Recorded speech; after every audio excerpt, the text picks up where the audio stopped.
Okay guys, so for the last part of the series, we're just going to be introducing a 2-channel scope to this launch pad.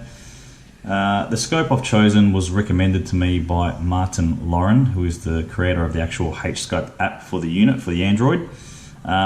It's got decent specs to carry out almost all scoping tests, and it's very, very cheap.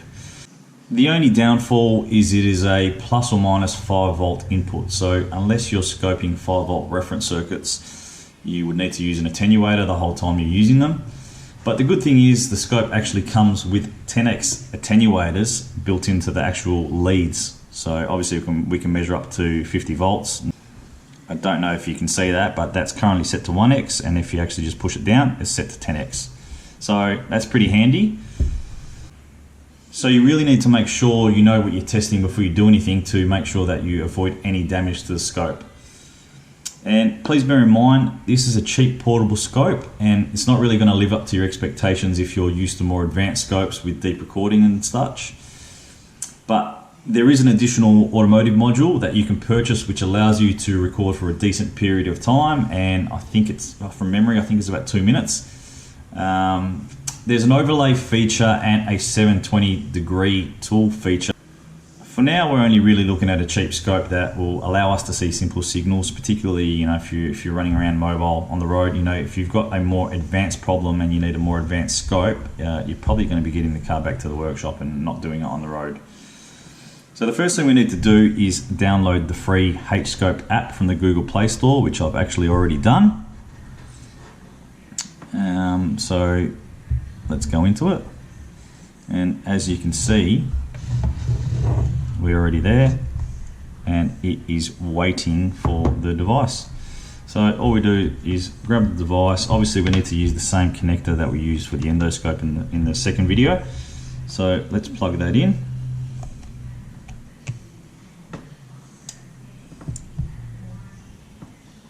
Waiting for device, and device is connected.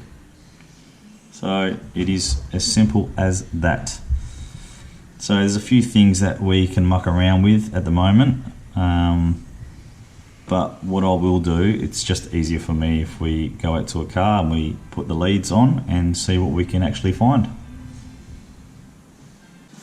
So the other thing I bought online was a couple of these relatively cheap flexible back probes.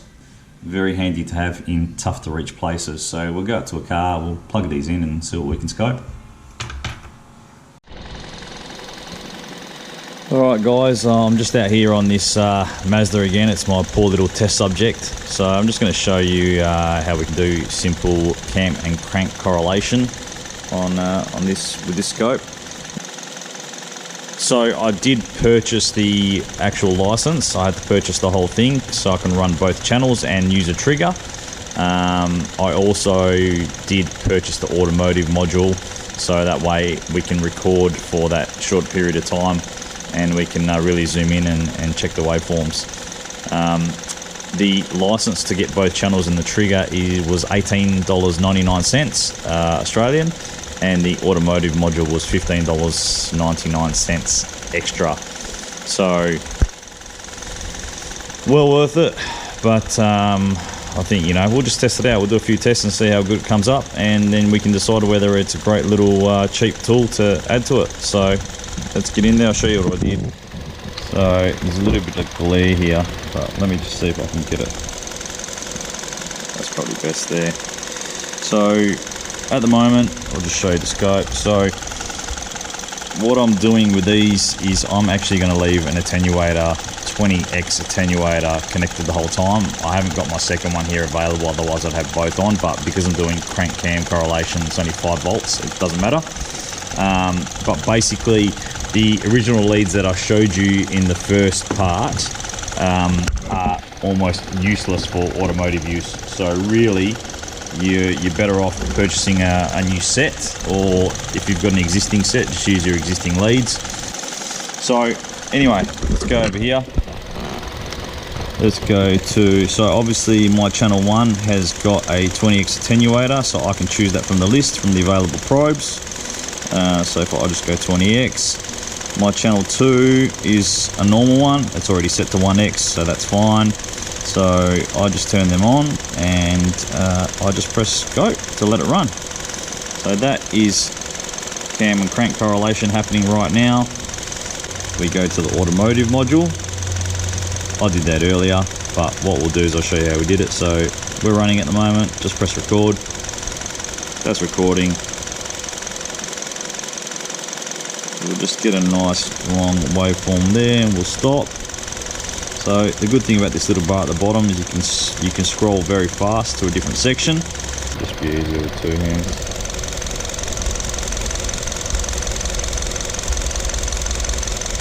And there you have it. There's the correlation. We can just scroll through that. Compare it against the known good or save it as our known good. And that looks really good to me. Okay guys, we're going to try a pressure pulse sensor and see if we can get an intake pulse happening. So I just hooked up my first look sensor to it. So we're just going to see if we can get a decent capture. So I've got it low, pretty low on 5 kilosamples, but I've got it on high resolution mode. So let's see if we can get something decent on this. And along the bottom it actually looks okay already. So let's stop that.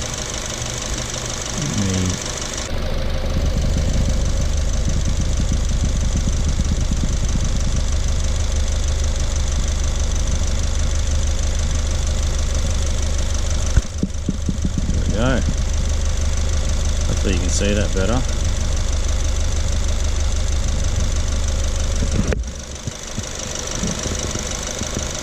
There you go. Intake pressure pulse sensor. What do you think? Not too bad for a little cheap scope. Alright guys, let's see how this performs with a relative compression test. So I've just been speaking to the actual app developer on his forum, and he's given me a little bit of advice to get the best possible capture for a lot of these things that we're testing for.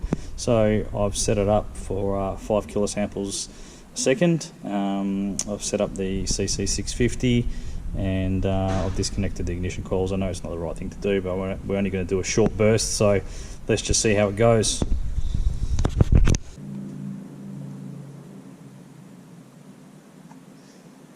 Okay, let's hit record and see what happens.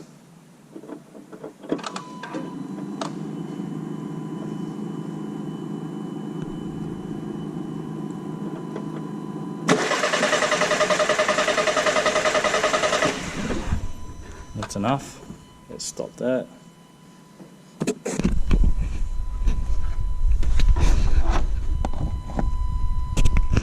Alright, let's see if we can get this image up.